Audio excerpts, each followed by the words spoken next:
Trump is offering a golden visa, or is talking about introducing a golden visa program. Let's put this up on the screen over here. You've probably seen a few of these guys online or on YouTube that talk about where to go, where taxes are lower, blah, blah, blah. And it seems like Donald Trump's cooking up this idea to draw in high net worth individuals to the United States because he's deporting all of the problems and wants to bring in some wealth. So check this out. We're going to be doing something else. It's going to be very, very good. We're going to be selling a gold card. You have a green card. This is a gold card. We're going to be putting a price on that card of about $5 million, and that's going to give you green card privileges plus. It's going to be a route to citizenship, and wealthy people will be coming into our country by buying this card. They'll be wealthy, and they'll be successful, and they'll be spending a lot of money and paying a lot of taxes and employing a lot of people. And we think it's going to be extremely successful.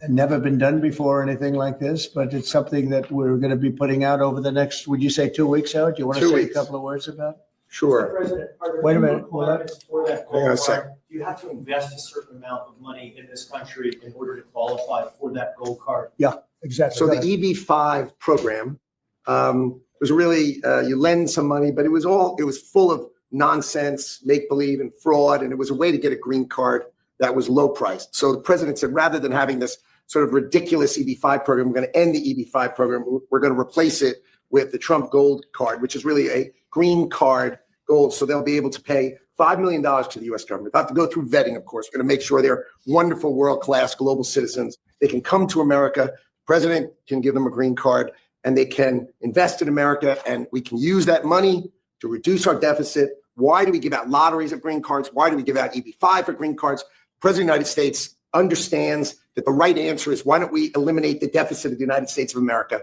instead? The gold card, well, millions, but the gold card will bring in with it people that create jobs, very high level people. I think companies will pay to get people in. For instance, you today graduate from the Wharton School of Finance or Harvard or Stanford or any college, and nobody knows if you can even go to work for a company. So Apple and all these companies that want to get people to be working for them will be able to buy a card. And for the people that are number one in their class at top schools, I see that as one of the things. But generally speaking, it'll be people with money and people that create jobs. And they won't have to pay any tax on income outside of the United States, which they're not paying right now. They're not citizens. But they'll have to pay, if they create jobs in the United States, they'll pay full taxes like everybody else. So you're getting big taxpayers, big job producers, and we'll be able to sell maybe 1 million of these cards, maybe more than that. And if you add up the numbers, they're pretty good. As an example, 1 million cards would be worth $5 trillion, $5 trillion. Wow. And if you sell 10 million of the cards, that's a total of $50 trillion. Well, we have 35 trillion in debt. That'd be nice. So we'll see. But it could be great. Maybe it will be fantastic. We have it all worked out from the legal standpoint. It's totally legal to do. Hasn't been done before. It's been done in many different forms. We give them away.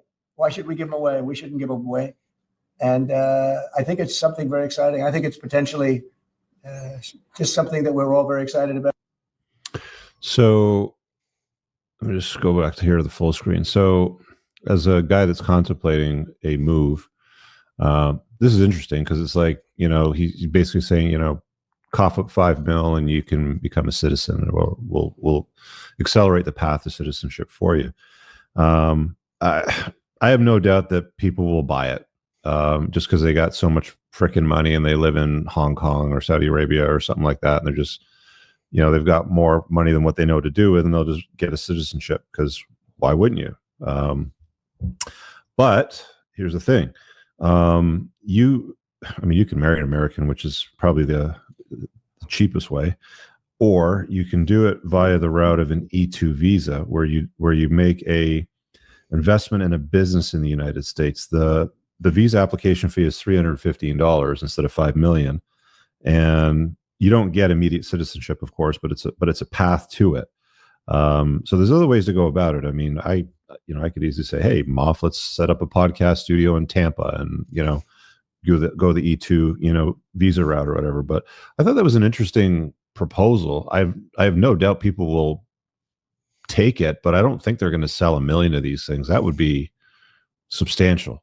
Yeah. Very substantial.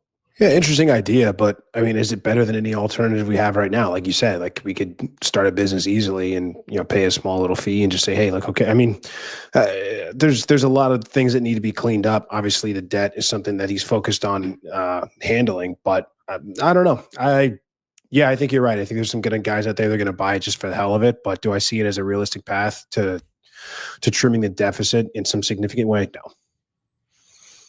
I don't want more immigrants in the U.S. I want fewer.